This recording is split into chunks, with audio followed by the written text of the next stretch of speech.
নবীজি মসজিদে হারামে প্রবেশ করলেন। সব নেতারা কলা পাতা কচু পাতার মতো থরথর করে কাঁপছে। হুজুর জিজ্ঞেস করলেন, ও কুরাইশের নেতারা, আমার কাছে আজ কি ধরনের ব্যবহার তোমরা আশা করো? তারা বললেন, ওদের রূহ কি আছে ভেতরে? সব ঠোঁটের কাছে এসে গেছে।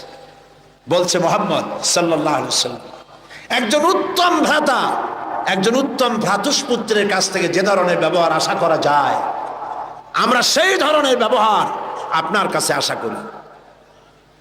নবীজি বললেন, কুরাইশের নেতারা শোনো, তোমাদের ব্যাপারে আমি আজ সেই কথাই বলবো যেই কথা বলেছিলেন আমার ভাই ইউসুফ আলাইহিস সালাম মিশরের প্রেসিডেন্ট হিসেবে।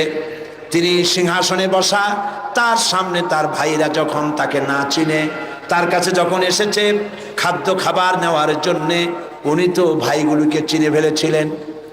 তিনি ওই 11 ভাই যারা তাকে কুয়ায় ফেলেছিল, ওই 11 ভাইয়ের ব্যাপারে আমার ভাই ইউসুফ আলাইহিস সালাম যে কথা বলেছিলেন, তোমাদের ব্যাপারেও আমি আজকে সেই একই কথা বলবো। লা তাসরিবা আলাইকুমুল ইয়াউম, আজ তোমাদের বিরুদ্ধে আমার কোনো অভিযোগ নাই, তোমাদের বিরুদ্ধে আমার কোনো বিদ্বেষ নাই, তোমাদের বিরুদ্ধে আমার কোনো প্রতিহিংসা নাই, সবাইকে মাফ করে দিলাম। আবু সুফিয়ানকে মাফ করে দিলাম, আবু সুফিয়ানের বাড়ি যারা আশ্রয় নেবে তাদেরকেও নিরাপত্তা দিলাম। সুবহানাল্লাহ। রাহমাতুল লিল আলামিন কাকে বলে? জনাবে মুহাম্মদ রাসূলুল্লাহ সাল্লাল্লাহু আলাইহি ওয়াসাল্লাম মক্কা দখল করলেন। তিনি যে যতগুলি যুদ্ধ করেছেন, কোন যুদ্ধই অফেন্সিভ ছিল না, সবগুলি ছিল ডিফেন্সিভ। যুদ্ধগুলো কি ছিল? আত্মরক্ষামূলক যুদ্ধ ছিল। তিনি আক্রমণ করেন নাই, আক্রান্ত হয়ে জবাব দিয়েছেন। তরবারি দিয়ে ইসলাম প্রচার হয় নাই, তরবারি দিয়ে ইসলাম প্রচার হয় না, ইসলাম প্রচার হয়েছে উদারতার ভালোবাসা দিয়ে।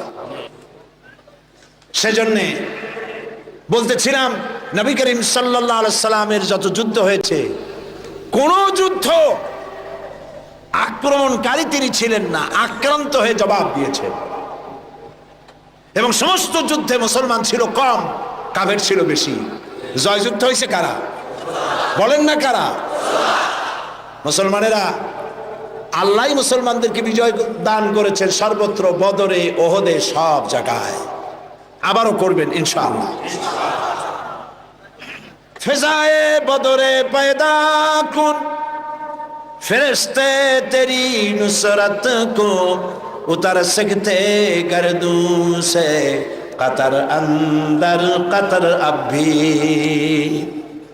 বদরের মুসলমানদের মতো ঈমান যদি তোমাদের তৈরি হয়, আজও আকাশ থেকে কাতারে কাতারে ফেরেশতা আল্লাহ রাব্বুল আলামিন তোমাদের জন্য নাজিল করে দিতে পারে। বদরের মাঠে মুসলমান 313 আর কাফের তো অগণিত। সেইখানে একজন মুসলমান দাঁড়িয়ে বলছিল, ইয়া রাসূলুল্লাহ, আমার কোনো অস্ত্র নাই, ইসলামের প্রথম জিহাদ আমি কি নিয়ে যাব, একটা অস্ত্র দেন। হুজুর বললেন, আমার কাছে কোনো হাতিয়ার নাই। সাহাবী বললেন, হুজুর যা পারেন আপনার হাত দিয়া উঠাই আমার হাতে দেন। রাসূলুল্লাহ একটা শুকনা খেজুরের ডাল পাইলেন, শুকনা খেজুরের ডালটা তুলে নিজ হাতে সাহাবীর হাতে দিলেন। সাহাবী বলেন, রাসূলের দেওয়া শুকনা ডাল নিয়ে হাজার কাফেরদের ভিড়ের মধ্যে ঝাঁপিয়ে পড়লাম। রাসূলের দেওয়া শুকনা খেজুরের ডাল দিয়ে যখন আঘাত করলাম, ধারালো তরবারি দিয়ে আঘাত করলে যেমন অবস্থা হয়, শুকনা ডালের আঘাতে কাফেরদের কল্লা কেটে পড়ে গেল মাটির উপরে। কোনো বুঝতে পারে নাই।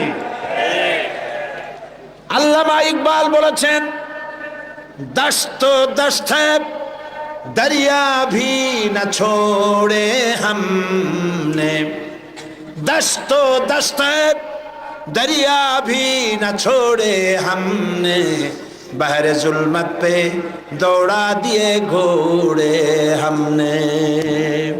প্রান্তর তো প্রান্তর শ্রাবণের উত্তাল তরঙ্গমালার উপর দিয়ে টাইগ্রিসের বুক ছাপায়া অশ্ববাহিনী সাথে করে নিয়ে আমরা দরিয়া পাড়ি দিয়ে দরিয়ার উপরে আফ্রিকার ভূখণ্ডে গিয়ে ইসলামের পতাকা উড্ডীন করেছি। সেই মুসলমান আমরা।